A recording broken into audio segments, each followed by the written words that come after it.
Good evening. It is with a very heavy heart that we report this evening's Good Evening Ghana edition. You all know the news that has befallen our country. Former President Flight Lieutenant Rollins has died this morning at the Kolebu Teaching Hospital at the age of 73. Tonight, we dedicate the program to the memory of the founder of the NDC, the two-time president and the military ruler and the iconic politician who is also very charismatic.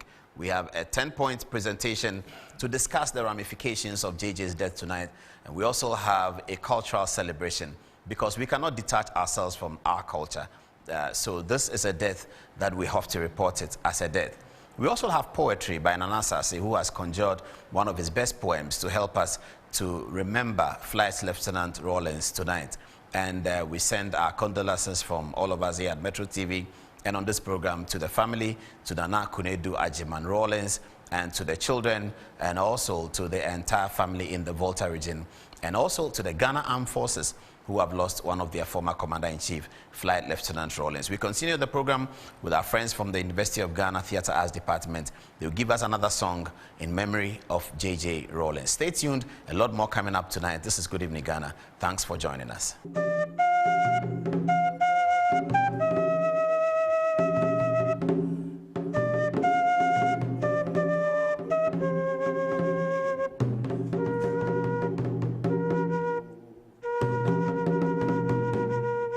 And we are assessing Rawlings, his political ideology, probity, accountability, anti-corruption, and fidelity to the state. That's what we'll remember Rawlings for all the time. He talked about a certain ideology. He talked about probity, accountability, anti-corruption, and fidelity to the state. We're not going to debate that tonight, but we're going to give you the biggest expressions. One of the videos that we found, which renders probably the biggest manifestation of JJ's ideology. It was a speech he gave in 1989, and he was addressing soldiers on the 10th anniversary of the June 4th uprising. Here is JJ speaking.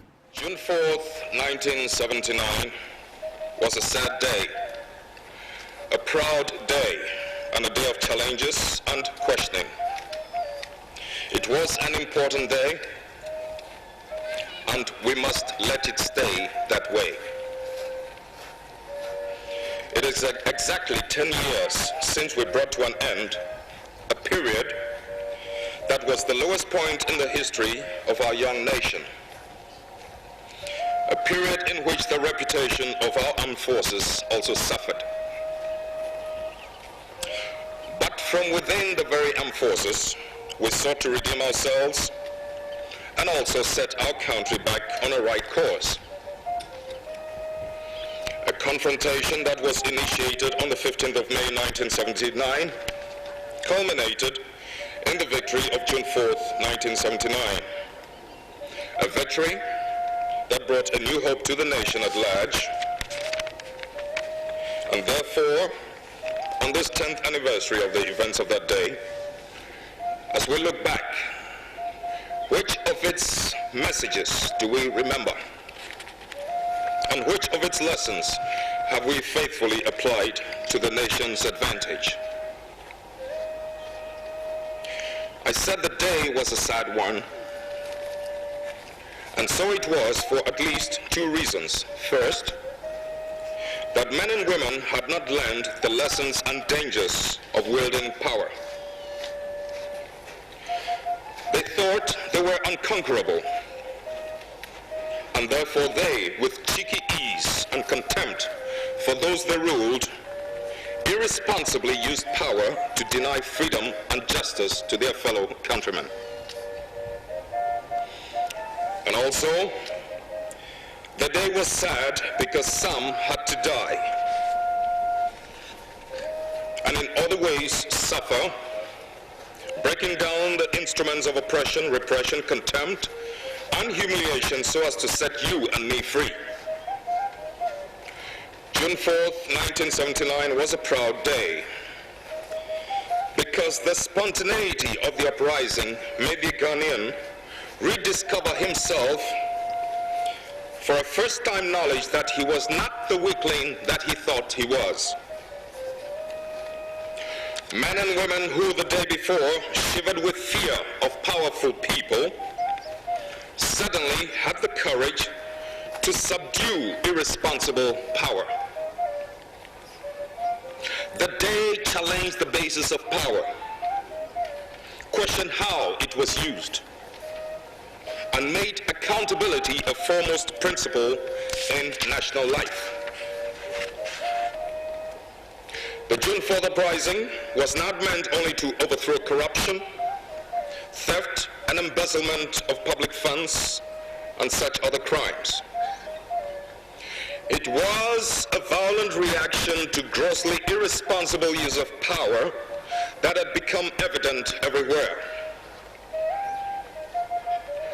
Brief as the June 4th period was, it was a landmark that could not be pushed aside, though desperate attempts were made to do precisely that.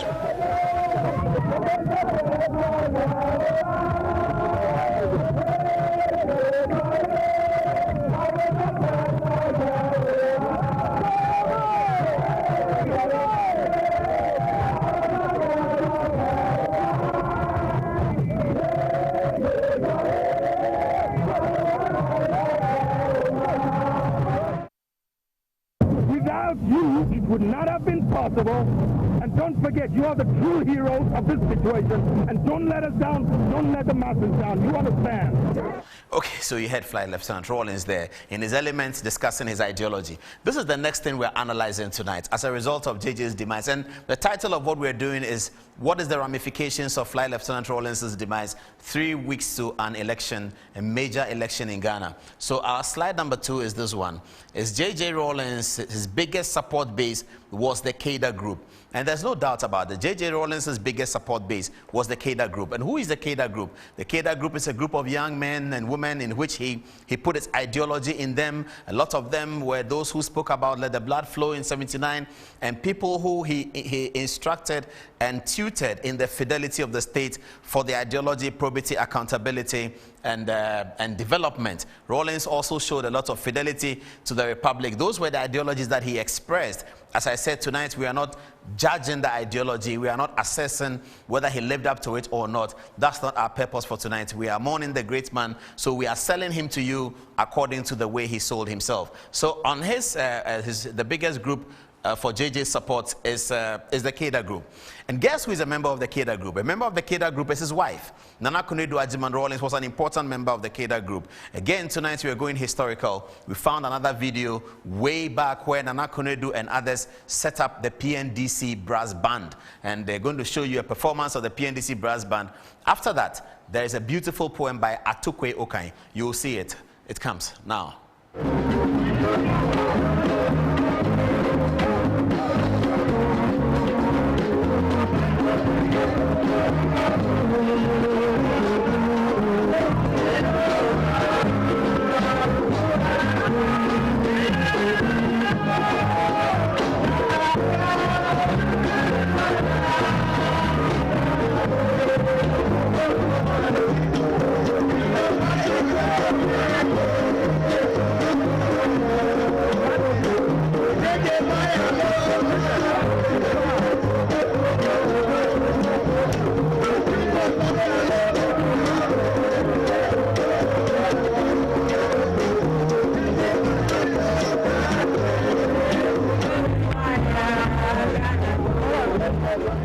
Asante sana, amen. Asante sana, amen. Asante sana, amen. Hallelujah, amen. Starting with death, starting with birth, ending with death. For 40 days and 40 nights, the life of man in vain is probed. We either stand with fingers raised to point to mote in others' eye, or sit and dream of fortunes that have overnight fallen to friends. Man will not stand and bravely bear the mark of pain. Man will not strive to live each day with fullness fair. We magnify our small defects, while days and nights do slip away unseen, unlived. Now having known my right from left, I'll chart my course and load my fate. I'll set the stage and play my part. I heed my past and future bless. I thank my stars and pray my God. I seek to shed the scales of old. I'll change my hue. I crave to go for 40 days and 40 nights. Asante Yesu, Amen. Asante Yesu, Amen. Asante Yesu, Amen. Hallelujah, Amen. Asante sana, Amen. Asante sana, Amen. Asante sana, Amen. Hallelujah, Amen. So I'm sure that you enjoyed that one. Now, this is the next one. Okay, so this question we are posing tonight about Flight Lieutenant Rollins. What was JJ's relevance to the NDC fortunes? Was it a matter of numbers or it was a matter of images? That's a very important question, we think, that we found out tonight. So when JJ's relevance to the NDC, was it that he was giving them numbers or it was that he was giving them a certain image? We think tonight that, well, you can take a decision on how you look at it, but we think even if it's not numbers, because JJ grew larger than the NDC, and actually even grew larger than the republic that he served as Ghana, in terms of image, his image was way up there regarding the things that he said about politics. So if JJ called you a corrupt politician, you will be called a corrupt politician.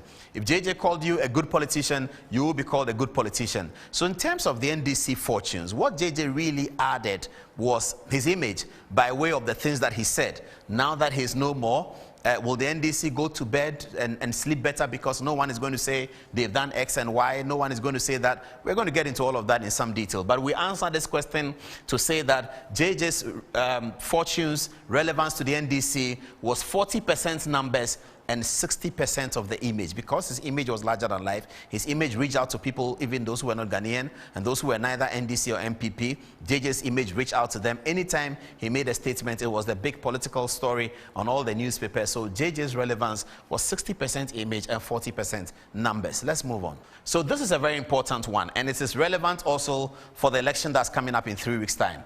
We want to look at, in terms of the ramifications of JJ's death 3 weeks to the election, we want to consider JJ's relationship with Professor Mills and also consider JJ's relationship with President Mahama.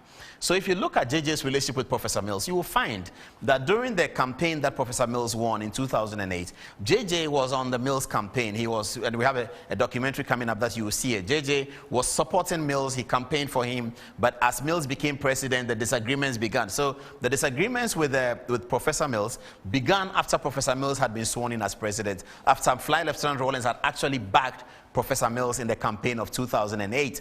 And the disagreements between he and Mills also culminated in JJ's better half, or other half, as they say, Nana Akufo-Addo Rawlings, challenging Mills for the soul of the NDC in the NDC leadership contest in 2011 in Sunyani. That's how bad the relationship between Flight Lieutenant Rawlings and Professor Mills had deteriorated.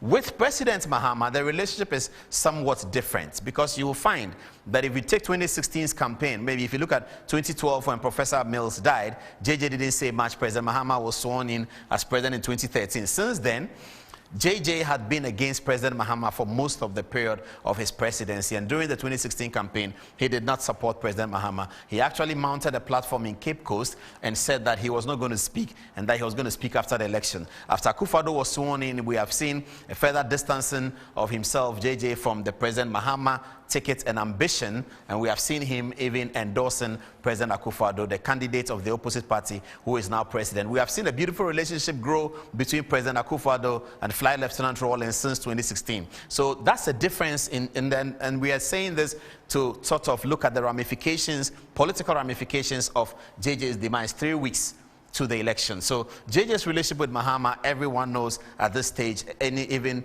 a 17-year-old political science student can make a firm conclusion that it was a relationship that is not one much to write home about. If you compare that in contrast to JJ's relationship with President Akufo-Addo, you would say that it was a better relationship. So this one says that the JJ factor in the Zaneto-Rawlings equation Now, that's a very interesting one. And you know that recently we had been in Clotte constituency and we had put up a constituency analysis program. And in the analysis, we had concluded that it will be important for Dr. Rollins, if she has to win the seat and defend her position as Member of Parliament for Clotte constituency, for Flight Lieutenant Rawlings to come into the constituency sometime before the election to campaign for her. And we had raised the question whether J.J. Rawlings still had the magnetic effect that he used to have all the time to be able to win votes for Dr. Rollins. We had made that point. We didn't know this day was going to come because we are all men. We don't know what God wants to do. But with this day coming and with this sad event occurring, the equation in Dr. Zanetta Rawlings' constituency, I believe, changes. And it changes to the point that it affects other constituencies. We believe that the loyalists of JJ, you will find a lot of them in that constituency because that's JJ's constituency. That's where he lived, that's where he did all his stuff, and those are the boys that he used to hang around with. Even his 64 Infantry Battalion, the loyal military group to him, most of them lived in the constituency. So JJ has a very loyal base in the constituency. The question is, that loyal base that JJ has, they already vote for Dr. Rollins. They do. They are not middle-way voters. They are not neutral voters. They are committed Rawlings people, and they vote for Dr. Rollins. The issue now is, will Dr. Rollins be able to apply this situation, or will this situation inure to her benefit such that neutral voters in Clotte constituency will think that she's gone through a lot? Her grandmother died, then her father died, young little girl, medical doctor, Member of Parliament. Should we also deliver her a defeat that will give her the worst and most horriblest of a 2020, as they say in England? They might answer the question in the negative and say, no, save the little girl. Don't give her a third mighty negative blow. That's what the constituents might say, those who are in the middle. They might say that, no. Her grandmother is dead. Her great father is dead. She's now all by herself. She's naked. Why do you want to give her a third horrible blow? They might turn out in their numbers, turn out in the votes to endorse Dr. Rollins, not because of her, not because of the NDC, but the natural Ghanaian sympathetic situation might inure to her benefit in the Clotte constituency. So the MPP must work extra hard. On the other hand, some people might say, we've had enough of Rawlings. I'm talking about the neutral people, not the Rawlings people. They might say, we've had enough of Rawlings. We've given her daughter one term. Yes, JJ is dead, but other people died too. So we're going to do what we're going to do. We will not change our position. We will not be moved by the sympathy votes. We will kick Dr. Rollins out according to how we had decided. I don't know how the scale is going to balance. But we'll go to Clotte again very soon and we'll bring you that report. So that's something to watch for election night. That's a constituency to watch. And the reasons why what happens in Clotte, we will bring it to you. Don't worry about that. You don't need to watch that. We'll bring it to you. Let's see what next slide we have. Now, the JJ factor that we are talking about in Clotte would also apply in Ododo-Diodio constituency. So we titled this Ododo-Diodio and the Rawlings factor. Now, Flight Lieutenant Rawlings had this loyal group. They are in Osu and they are in Gamashi. So Ododo-Diodio is a constituency that has a lot of Rawlings support base as well. Neil Ante van der Poel is the candidate for the NDC over there. And if you look at his Facebook page today, he called Flight Lieutenant Rawlings his personal mentor. And that is true. It was Mr. Rawlings who backed Neil Ante van der Poel to become the national youth organizer of the NDC during the Mills era. But unfortunately, Lante lost to Haruna Idrisu, who is currently the minority leader in parliament. So we know that Neil Ante van der Poel and Flight Lieutenant Rawlings have a father-son relationship. With this event occurring, will Neil Ante van der Poel be able to galvanize his campaign, which at this stage is looking 50-50 between him and Neil Ante Bannerman? Will Neil Ante van der Poel be able to use the Rawlings legacy? And I talked about the Rawlings loyalists. Ante van der Poel is one of them. He's a cadre of sorts. So would he be able to galvanize the Rawlings legacy from Osu Clotte, where his daughter needs a lot of that, all the way to the Ododo-Diodio and revamp his campaign to be able to cross the finishing line and do the first past the post and deliver the seat for the NDC once again? That's another constituency we should be watching as the dynamics of the Rawlings thing goes on, whether Ododo-Diodio is having any effect, impact, ramifications about JJ's death. Let's look at what's next on this one. Now, this is the biggest one. How will Mrs. Rawlings react to this? We call this the biggest factor, and that's a serious matter. We think, and we could be wrong, Mrs. Nana Konadu-Agyeman Rawlings is going to determine this event and use this event as a weapon. She's going to use this event as a weapon to remind the rest of the world, the NDC and the Ghanaian people, how her husband who together founded the NDC with her, has been ostracized from the NDC. Whether she's right or wrong, we don't know, but she's going to make that point. In fact, don't forget that Mrs. Rawlings is on the ballot on 2016. She's in 2020. She's on the ballot on December 7th. She's on the ballot 3 weeks from now. She's not the NDC candidate. She's a candidate of another party. This is not the first time she's been on the ballot. Her relationship with John Dramani Mahama has deteriorated to the base. Looks like nothing can change it. Mrs. Nana Akufo-Addo Rawlings is going to use this event to put up the story that JJ has been ostracized, JJ has been embarrassed, and JJ has been mishandled by the NDC. She's going to say that very, very loudly. Our suspicion is that the MPP is not going to say much. The MPP are going to sit behind Nana Akufo-Addo Rawlings and push her as far as they can, so that she will use the JJ's legacy to say that the NDC has not treated the founder well. In fact, she's going to talk about sympathy votes, we guess. And she's going to say that if you have any sympathy votes for JJ Rawlings and you want to protect the JJ legacy, you should vote for her, because she's on the ballot. She's a presidential candidate for a party. And she will say that between she and John Dramani Mahama, she carries the JJ legacy, probity, accountability. She carries it better. And so that's the Rawlings legacy that we've discussed, part 1. And hopefully as the days go on, we'll play part 2 and part 3. Ago. Amen. Ago. Amen. Ago. Fiha. When elders shed tears, a child is confused by many sounds. I simply remain a child, now learning the ropes of the world and the ways of my people. I cannot and dare not offer a history lesson. This is simply a note to another ancestor. In Penisia, Sema Chen Henny Penning, a woman at Tuno. Intia Semkesia Twashe Dompem so Saberima in Pufrim, I cannot offend thee. Mother's dear son is gone. Mother's dear son is gone, probably in pursuit of victorious captor. Yet, mother is left stranded at home, hoping, praying, crying, even despairing that perchance her son might come back through that door. But Kosi is gone. Kosi is gone after umbilical.